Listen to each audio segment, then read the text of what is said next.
Hi guys, welcome back to my channel. If you are new, be sure to like, subscribe, and all that good stuff.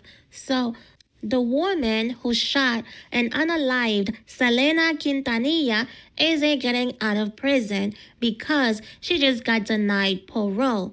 A Texas parole board just denied Yolanda Salvidar's request for release, saying her crime was too violent and she's still a danger to the community. She won't be eligible for parole again until March 2030. Selena's family reacted to the news on social media. Today, we are grateful that the Texas Board of Pardons and Paroles has chosen to deny parole for Yolanda Salvidar.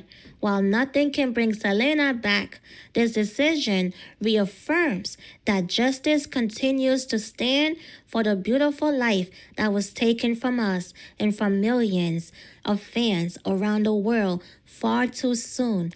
Selena's legacy is one of love, music, and inspiration. She lived with joy, gave selflessly, and continues to uplift generations with her voice and spirit. As her family and loved ones, we remain committed to preserving her memory and ensuring that her story is honored with the dignity and respect it deserves. We thank Selena's fans for their unwavering support throughout the years. Your love has been a source of strength and healing. We will continue to celebrate Selena's life, not the tragedy that took her from us. And we ask that all who cherish her do the same.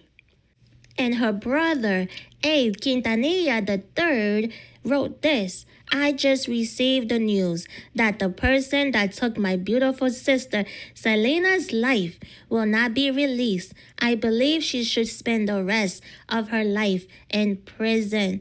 As for her family, who wish to remain anonymous, spreading false stories in the news, you have only proven to the world you are a family of cowards. Thank you to all who have shown love and support and agree that trash belongs in trash can. Don't mess with Texas. Don't mess with Texas, Yolanda's family. Now, ahead of the parole board's decision, former Nueces County District Attorney Carlos Valdez, who prosecuted the high-profile case, said granting Yolanda Salvidar's parole would be a serious mistake. Lord knows what will happen if she is released, Carlos Valdez said. Based on what I've seen so far, I think it would be a serious mistake to grant her parole. I really believe that the safest for Yolanda would probably be where she is. In a statement, the Texas Board of Pardons and Parole said, after a thorough consideration of all available information, which included any confidential interviews conducted, it was the parole panel's determination to deny parole to Yolanda Salvidar and set her next parole review for March 2030. The board cited the nature of the offense for its decision.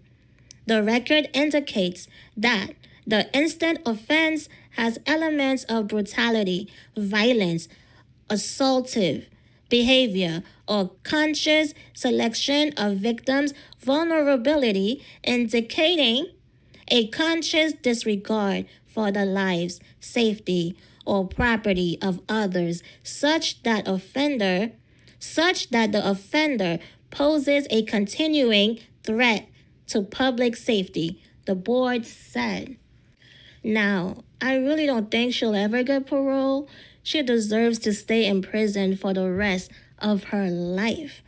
The fact that even after 30 years, they still consider her a threat is crazy, especially since she's already 64 years old. She's 64 years old, and Selena was only 23 when that happened, and Yolanda was 34? Honestly, this lady never looked young. This was her in her early 30s. I believe 32, 33. She probably was an old looking baby. I'm sorry. Like, she just looked old the whole time. Like, okay, you know what? Before meeting Selena, Yolanda was a registered nurse. She went to one of Selena's concerts, and after that, she reached out to Selena's dad about starting a fan club. A fan club.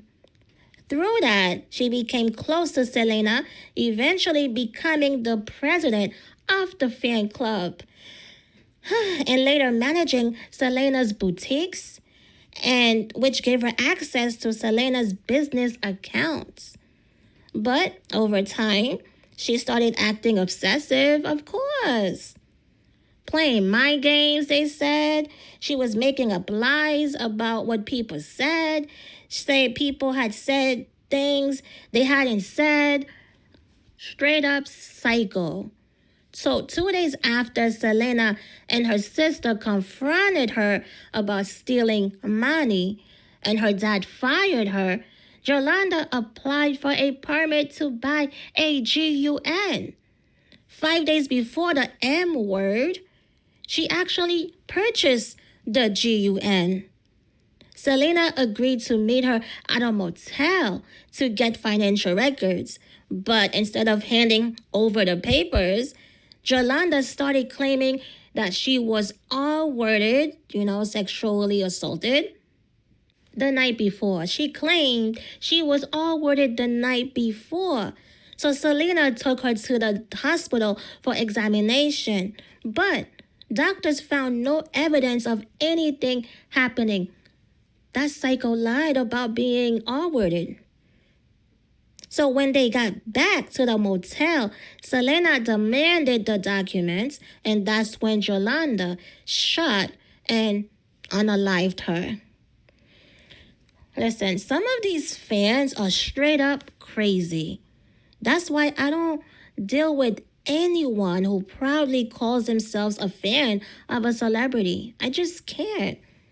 Liking someone's music or movies is one thing, but obsessing over them? That's weird. Honestly, the first red flag for Selena and her dad should have been a grown woman in her 30s calling to start a fan club. And she was a whole nurse. A whole nurse. A registered nurse. I've never liked the word fan, fanatic. I don't call myself a fan of anyone. I'm not a fan of any celebrities. I'll say I like someone's music or think they have a great voice or that movie was great or they did great in that movie, But to call myself a fan? No. That's just how I see it. That's just me. Like, why idolize a human being? They eat just like we eat. They do everything like we do. Only thing is they famous. They on television. They on the radio. And if we are honest, most of them sold their souls to get to where they at. And so there's nothing to idolize. There's nothing to be jealous of. There's nothing to envy. Okay? Yeah, they have riches. They have millions. But are they happy? No. That's why they have to take drugs, to cope. Because they regret their decisions and they stuck. They are stuck. They are owned. They don't even own their name. They don't even own, they can't even do anything without getting permission. They can't even change their hair color or cut their hair unless they get permission.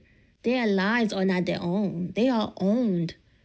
Everything they do, everything they eat, okay, they have to be on constant dieting and, get right, stay right, surgeries after surgeries, nose jobs.